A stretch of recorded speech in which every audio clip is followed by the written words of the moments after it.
I'm having a pretty good day. A lot of red on the screen. The market was at lifetime highs just yesterday, as measured by the Dow, but I am fully short. I've got some dry powder left, but I'm much more aggressively positioned than I've been than in a while. And it's been a good week for charts.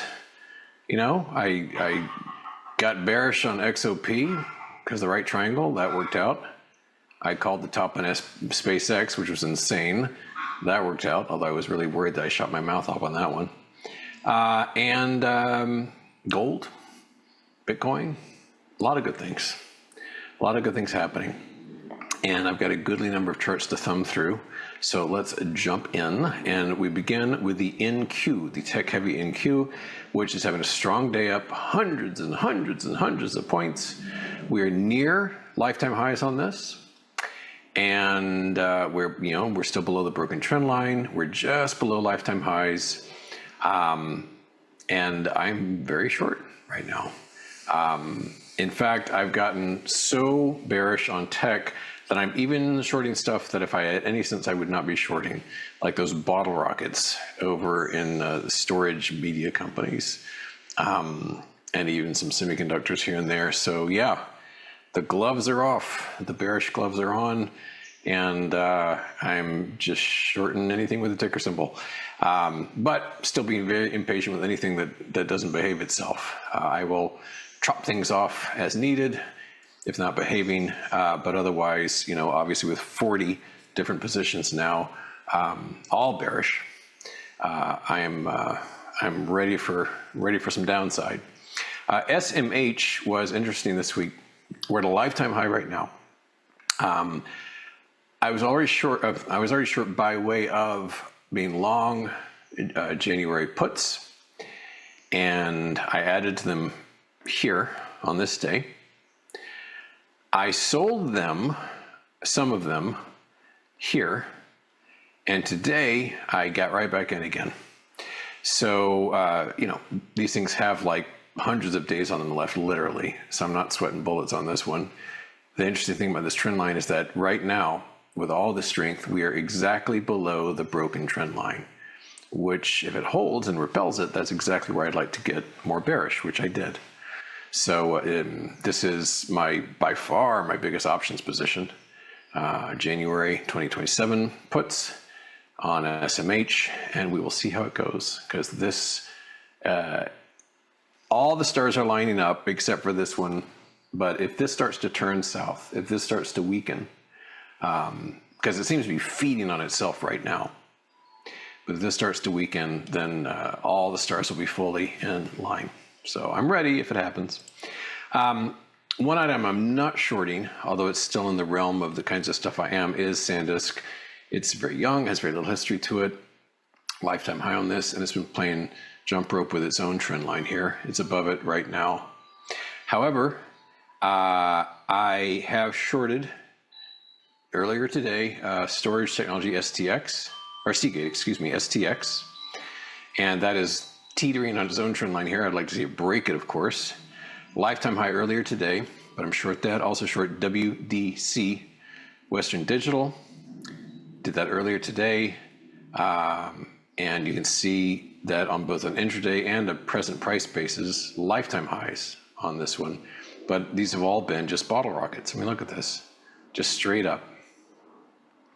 An item I've been mentioning from time to time, both morning and afternoon lately, has been Carvana. Carvana, CVNA, had a really nice tumble yesterday thanks to its compatriot CarMax falling. It has recovered much of that today. I've bought more puts because I love this pattern. And yesterday, I believe, completed the pattern.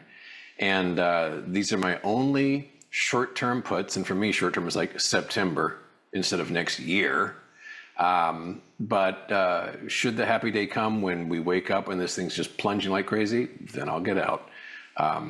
Tiptoeing lower, you know, doesn't do it for me. This thing needs to just basically collapse for me to hit the payoff that I'd like to see.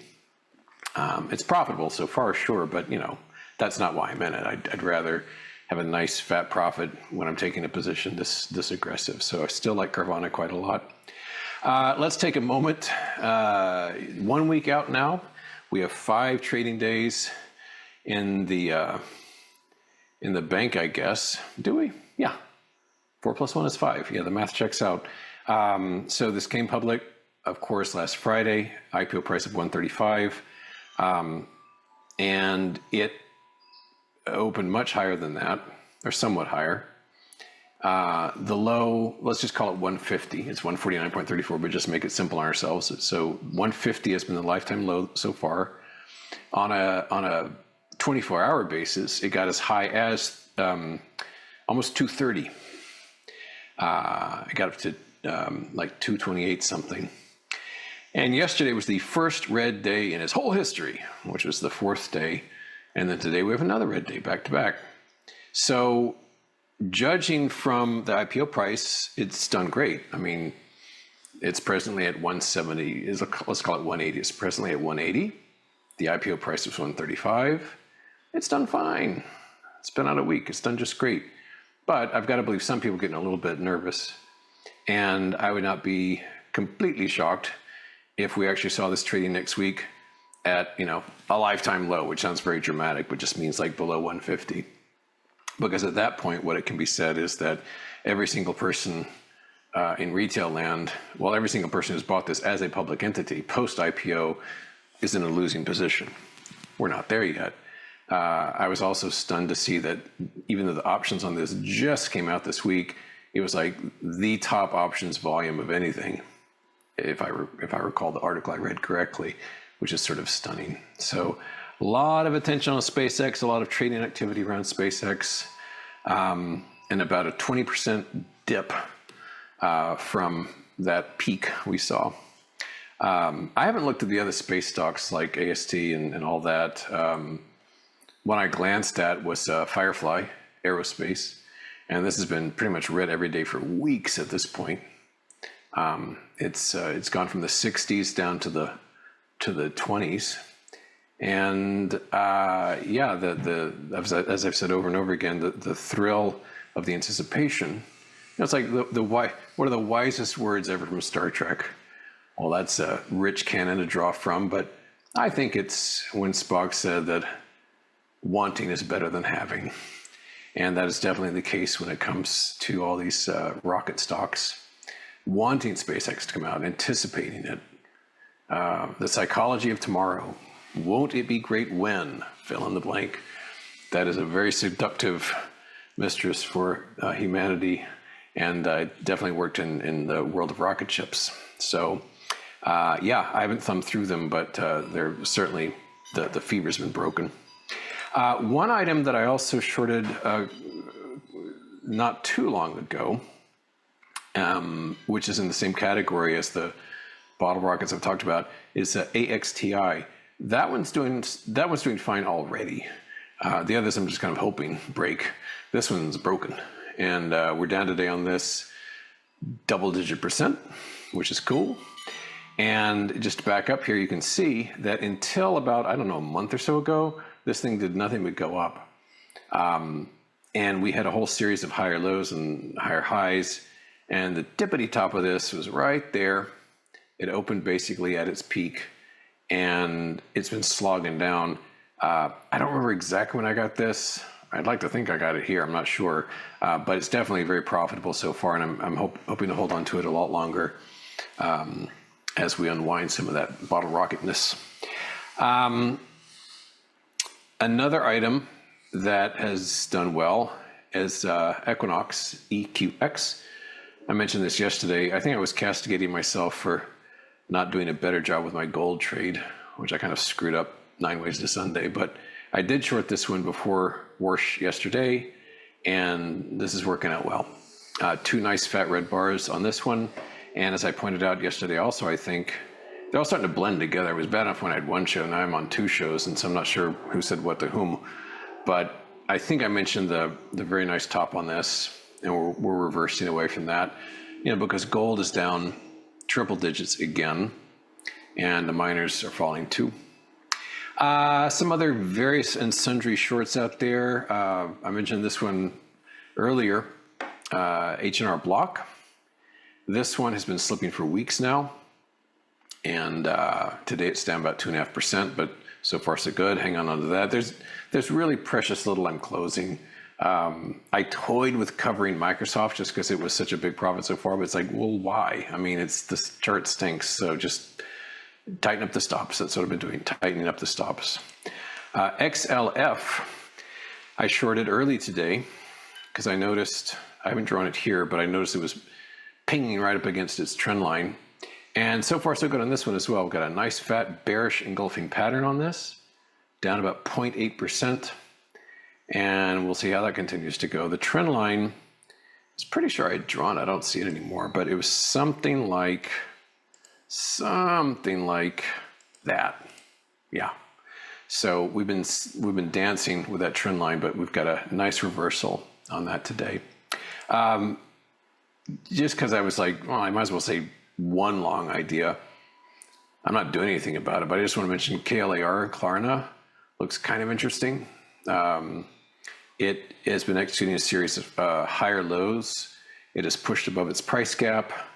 I just thought once in a blue moon mentioned something bullish. If the market were cheap in general, I'd be a lot more excited about it. But anyway, just saying KLAR. Crude oil continues to sink, although it's calming down. The sinkage is less dramatic than it was, say, on Tuesday. We're down in the mid 70s on this, but the ETFs that are in that realm are doing nicely on the downside. And if you're not in it, you know, if we get a bounce, it might be a second chance at it. Here's XME, which is the energy select sector, and beautiful little head and shoulders on this one. The measured move on this, I haven't figured it out, but it's not here. It's lower, so maybe we'll get a bounce on this to get another chance. So that's a very pretty little pattern. And as I mentioned earlier, XOP had this cute little right triangle pattern here, which whose base is defined by this inappropriately colored line. We'll make that red. So if we get a bounce to that line, that too would be a fresh opportunity to get bearish against energy. I'd say it's a little bit late right now. As I said, I foolishly covered Schlumberger before it got really good. This has been plunging 5-6% a day, so this is a real nice tumble on this. Although in my defense, it's not really a defense, but to counteract this a little bit, I am still short Halliburton, HAL. And in this case, let's just real quick draw a very obvious little pattern right there. So yeah, that's worked out nicely too. And this is a good example of the kind of things like, well, maybe I should cover it, and maybe so. This is getting pretty long in the tooth in terms of how much is drooping, but those have worked out well. Bitcoin is having a pretty bad day. You remember me yesterday dying to wrap up the show so I could go short some more Bitcoin, and I did. This is working out nicely. And as I say, maybe we're not going to get to 70. Maybe this is as high as we get earlier this week. The key, of course, is to break the kinds of lows we'd seen last week. But this is being driven, I suppose, in part by concerns about MicroStrategy, the company, not the noun. MSTR said every single day this week has been a big fat red candle. And today is the fattest of all. So it's been falling every day this week. This had been about a $548 stock. Now it's hanging on to barely triple digits, about 100 and something. And it's very vulnerable. And what's really drawn attention to this is their companion security, STRC, which, as you can see, has plunged to lifetime lows. This is the 11.5% dividend means by which they gather cash to buy Bitcoin, but not doing so well. Lastly, gold is slipping nicely, about a 3.6% drop on this, and I think we've got plenty lower to go. This is it's not particularly clean, but this is a very well defined, especially from the right triangle perspective, bearish pattern. So anyway, long weekend ahead. I've got a couple new videos coming out in the next several days, so you'll see those. But have a good long weekend, and I'll see you here on Monday.